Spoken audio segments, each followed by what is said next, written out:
आपका भी अकाउंट जो है फ्रीज कर दिया गया है और ऐसे में आपको नहीं पता कि डीफ्रीज कैसे कराएं या फिर अपने अकाउंट को अनफ्रीज करवाने के लिए वो कौन से स्टेप्स हैं जो आपको फॉलो करने पड़ेंगे, कौन सी अथॉरिटी के पास आपको पहले जाना पड़ेगा। तो मेरे इस वीडियो में मैं आपको A to Z पूरा प्रोसेस बताने वाली हूँ कि अगर आपका अकाउंट जो है फ्रीज कर दिया जाता है, किस रीजन से फ्रीज किया जाता है, इसके ऊपर भी मैंने एक वीडियो ऑलरेडी पोस्ट किया हुआ है। तो जल्दी से जाइए आप उस वीडियो को देखिए अगर आपकी भी सिचुएशन वैसी है और आपका भी अकाउंट उसी तरीके से फ्रीज कर दिया गया था, तो इस वीडियो में आइए और ये देखिए कि फिर आप अपने अकाउंट को कैसे अनफ्रीज कर सकते हैं। सेकंड चीज, अगर आप मुझे इंस्टा पे फॉलो करना चाहते हैं तो डिस्क्रिप्शन बॉक्स में इंस्टाग्राम, मेरे व्हाट्सएप ग्रुप का, चैनल का मैंने लिंक दिया है, आप वहां जाके मुझे फॉलो कर सकते हैं। आप अपने केस से रिलेटेड किसी भी तरीके की लीगल एडवाइस चाहते हैं, आप अपने केस को डिस्कस करना चाहते हैं, केस फाइल करने से पहले आप उसके कॉन्सिक्वेंस जानना चाहते हैं, टाइम ड्यूरेशन जानना चाहते हैं, फैमिली डिस्प्यूट से रिलेटेड अगर आप कुछ भी डिस्कशन करना चाहते हैं तो दिए हुए नंबर पर आप मैसेज कीजिए, मेरी टीम आपको फुल सपोर्ट करेगी। मुझसे 1-to-1 सेशन के लिए आपको अपॉइंटमेंट बुक करना पड़ेगा।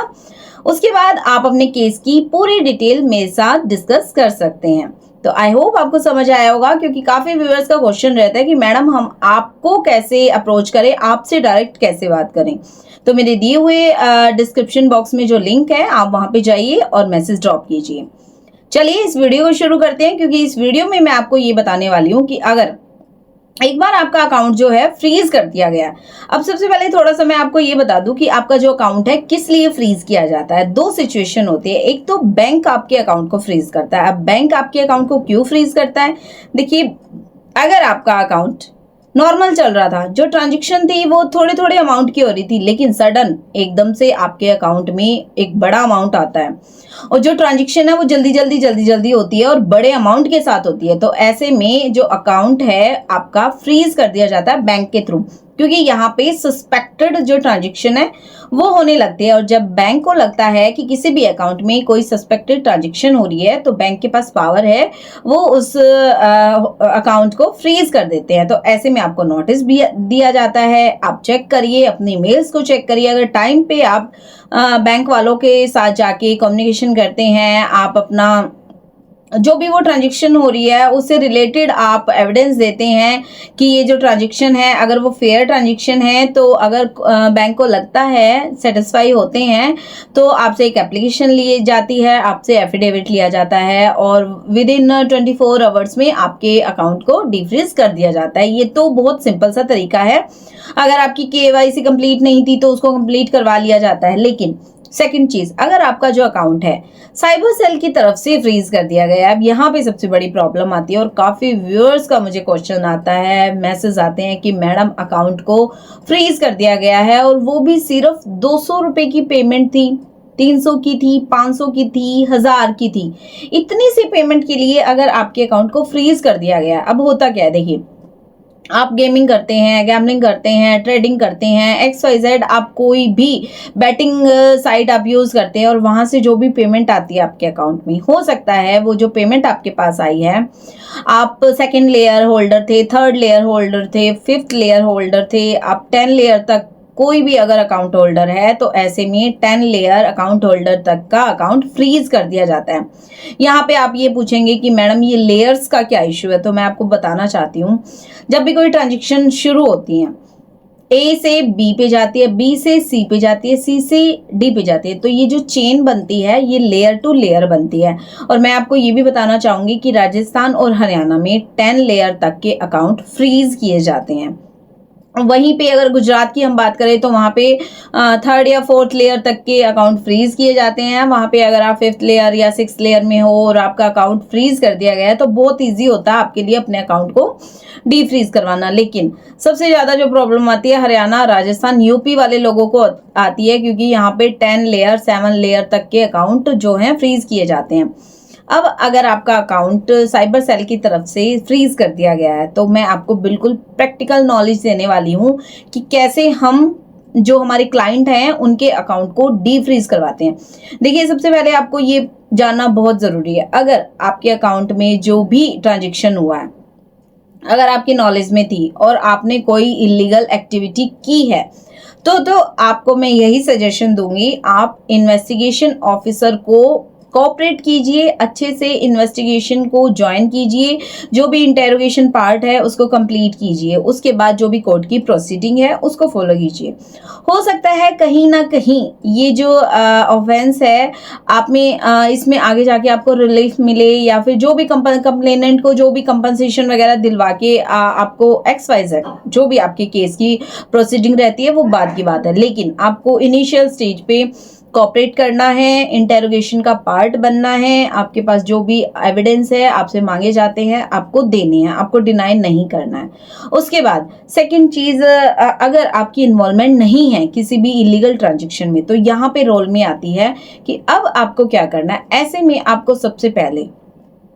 बात ये आती है कि अगर आपके स्टेट के ही कंसेंट साइबर सेल ने आपके अकाउंट को फ्रीज कर दिया गया तो आप इन पर्सन अपीयर हो सकते हैं। आप बैंक में जाइए, मैनेजर से बात कीजिए, अगर बैंक की टीम आपको सपोर्ट करती है, आपको सारी डिटेल्स प्रोवाइड करती है तो बहुत अच्छी बात है। अगर वो कोऑपरेट नहीं करते तो आप मैनेजर से बहुत ही पोलाइट तरीके से रिक्वेस्ट कीजिए और वो आपको कोऑपरेट करेंगे। आपको डिटेल दी जाती है, आपको ये भी बताया जाता है कि कौन से अमाउंट पे जो है होल्ड लगा है, कौन सी ट्रांजैक्शन थी जो इलीगल ट्रांजैक्शन थी जिसकी वजह से आपका जो अकाउंट है वो फ्रीज कर दिया गया। अब यहाँ पे अगर आप अपने आप को जस्टिफाई करने में कामयाब रहते हैं, आप जो भी ट्रांजैक्शन थी अगर आप वो फेयर थी और आप मैनेजर को कन्वे करने में सक्सेसफुल रहते हैं, तो वहां से जो हैंड रिटन रिपोर्ट देते हैं मैनेजर वो लिख के दे देते हैं और साथ में आपकी एक एप्लीकेशन भी लगती है और सारी ट्रांजैक्शन की फोटोस्टेट लगती है। ये सब लेके आपको अपने कंसर्न जो साइबर सेल है आपको वहां पे जाना होता है, और अब आपके केस के जो IO हैं, साइबर सेल के जो इंचार्ज हैं, उनके साथ आपको कोऑपरेट करना है। वो जो भी आपसे पूछे, जो भी आपसे डिमांड कर रहे हैं, जिस भी डॉक्यूमेंट की, आपको वो डॉक्यूमेंट प्रोवाइड करना है। ऐसे में अगर आप कामयाब हो जाते हैं अपना इन्वॉल्वमेंट शो करने में कि आपकी कोई भी इन्वॉल्वमेंट नहीं है इस ट्रांजैक्शन में, आपको नहीं पता आपने कोई बिजनेस डील की थी, XYZ कोई भी ऐसी डील थी जिसमें आपने तो फेयर ही वो ट्रांजैक्शन लिया है लेकिन आपको नहीं पता था ये जो ट्रांजैक्शन चलती आ रही है ये किसी चेन, इलीगल एक्टिविटी की चेन के थ्रू आई है, तो वहां पे साइबर सेल की तरफ से आपको NOC दे दिया जाता है, NOC सर्टिफिकेट दिया जाता है, और वहां पे फिर आप बैंक में आते हैं तो आपके अकाउंट को डीफ्रीज कर दिया जाता है। लेकिन यहाँ पे भी आपके अकाउंट को जब डीफ्रीज किया जाता है तो जो डिस्प्यूटेड अमाउंट रहता है उस अमाउंट को छोड़ के बाकी के अमाउंट को आप यूज कर सकते हैं। और मैं यहाँ पे आपको यही सजेशन दूंगी कि जब भी आप इस तरीके से बैंक आपके अकाउंट को डीफ्रीज करता है, इवन काफ़ी केसेस में तो 72 आवर्स तक का टाइम दिया जाता है कि आप अपने रिमेनिंग अमाउंट को निकाल लीजिए, आप वहाँ से डेबिट कर लीजिए उसको, ताकि जो अकाउंट है वो तो जो डिस्प्यूटेड अमाउंट है उस पर तो होल्ड ही रहेगा, क्योंकि कोर्ट की प्रोसीडिंग जब तक चलेगी आप उस अकाउंट के साथ कुछ भी नहीं कर सकते हैं, उस अमाउंट को भी आप यूज नहीं कर सकते हैं। और जब तक आपका जो अकाउंट है वो फ्रीज रहता है आप सिर्फ उसमें क्रेडिट कर सकते हैं। आप कहने का मतलब है आप पैसे डलवा तो सकते हैं लेकिन आप यूज नहीं कर सकते। तो मेरा आपको सजेशन है जैसे ही आपको अकाउंट फ्रीज होने का नोटिफिकेशन मिले आप ट्रांजैक्शन रोक दें, आप उस अकाउंट में कोई भी पैसा मत लीजिए, और जब आप NOC ले आते हैं तो डिस्प्यूटेड अमाउंट को छोड़ के जो भी रिमेनिंग अमाउंट है जितना भी है जल्दी से उसको ट्रांसफर कर लीजिए। और सेकंड चीज मैं आपको ये भी बोलूंगी, अगर आप इस तरीके की गैम्बलिंग या फिर आप ट्रेडिंग करते हैं या फिर आप कोई भी बेटिंग साइट यूज करते हैं, तो इसमें जो आप अपना अकाउंट यूज करते हैं वो आप एक सेपरेट अकाउंट रखिए कि अगर किसी वजह से आपके अकाउंट पे होल्ड लग जाता है तो आपका जो सैलरी अकाउंट है या फिर डेली नीड के लिए आप जिस अकाउंट को यूज कर रहे हैं, जहां से EMI पे कर रहे हैं, तो उनके ऊपर कोई भी इफेक्ट ना पड़े। क्योंकि एक बार जब अकाउंट पे फ्रीज आ जाता है तो आपको एक प्रोसीडिंग विद इन 30 डेज की ये जो प्रोसीडिंग रहती है, इसके बाद ही आप अगर कामयाब होते हैं सारे एविडेंस देने में तो ही आपका अकाउंट जो है डीफ्रीज कर दिया जाता है। लेकिन अब बात ये आती है कि जब एक अमाउंट है उसको होल्ड कर दिया गया और बाकी अमाउंट को आप निकाल लेते हैं, तो अब अकाउंट के ऊपर तो आपके फ्रीज आ गया, तो इस चीज से कैसे बचना है? तो इस चीज से भी बचने का एक सबसे बेस्ट तरीका है आप इन्वेस्टिगेशन ऑफिसर के साथ बातचीत कीजिए, उनको बहुत अच्छे से कोऑपरेट कीजिए, इंटेरोगेशन वो कर रहे हैं उनको ज्वाइन कीजिए, और अगर वो सेटिस्फाई हो जाते हैं तो आपका नाम वहां से निकाला जा सकता है। अगर आप 4th 5th लेयर तक के अकाउंट होल्डर है तो बहुत इजीली आपका नाम वहां से निकाल दिया जाएगा, उस केस में से निकाल दिया जाएगा। लेकिन मैं फिर भी बोल रही हूँ, अगर आपका इलीगल एक्टिविटी और उस इलीगल ट्रांजेक्शन के साथ लिंक है तो प्लीज इस तरीके की उल्टी सीधी हरकत मत कीजिए, इससे आपका केस और खराब होगा। आप उसको कोऑपरेट कीजिए, केस की जो भी प्रोसीडिंग है उसको ज्वाइन कीजिए, और कहीं ना कहीं अगर आप सही हैं तो आपको रिलीफ मिलेगा, लेकिन अगर वो आपकी इन्वॉल्वमेंट है तो उसके अकॉर्डिंग आपको पनिशमेंट जरूर मिलेगी। एक और चीज मैं आपको बताना चाहती हूँ कि जैसे ही आपके अकाउंट पे फ्रीज लगता है तो काफी लोग क्या करते हैं कि आप इन्वेस्टिगेशन ऑफिसर के पास जाने से डरते हैं, या फिर आप ये सोचते हैं कि जो जिस भी साइबर सेल ने आपका अकाउंट फ्रीज किया है वो दूसरी स्टेट के हैं, आप कैसे जाएंगे। तो ऐसे में मैंने जो नंबर आपको दिए हुए हैं आप वहां पे हमें मैसेज ड्रॉप कर सकते हैं। आपको हर स्टेट में लीगल एडवाइजर प्रोवाइड किया जाएगा, जो अगर आप उनको हायर करना चाहते हैं अपने केस के लिए तो आप हायर भी कर सकते हैं। और अगर आप एडवाइस चाहते हैं हमसे कि हमें कैसे प्रोसीड करना है अपने केस में तो भी आपको पूरा सपोर्ट दिया जाएगा। तो इस वीडियो में मैंने पूरी कोशिश की है कि आपको मैं स्टेप बाय स्टेप बिल्कुल प्रैक्टिकल मैंने आपको बताया कि एक्चुअल में क्या होता है। देखिए काफ़ी मुझे नहीं पता कि आपको अदर एडवोकेट्स क्या बोलते हैं, लेकिन मैं बिल्कुल जो भी इंफॉर्मेशन आपको देती हूँ प्रैक्टिकल देती हूँ, जो हम कोर्ट में देखते हैं, जो भी हम कोर्ट में करते हैं वो मैं एज इट आपको बताती हूँ। अब ये जो डी फ्रीज वाला तरीका था ये बिल्कुल हम खुद प्रैक्टिकल ऐसे करते हैं। तो मैंने आपको बताया पहले मैनेजर के पास जाइए, टीम सपोर्ट करती है तो बहुत अच्छा, मैनेजर कोऑपरेट करेगा, थोड़ा सा टाइम लगेगा लेकिन वो सारी इन्फॉर्मेशन आपको देंगे। उसके बाद आप साइबर सेल में जाइए, वहाँ के अथॉरिटी के साथ आप कोऑपरेट कीजिए, आईयू के साथ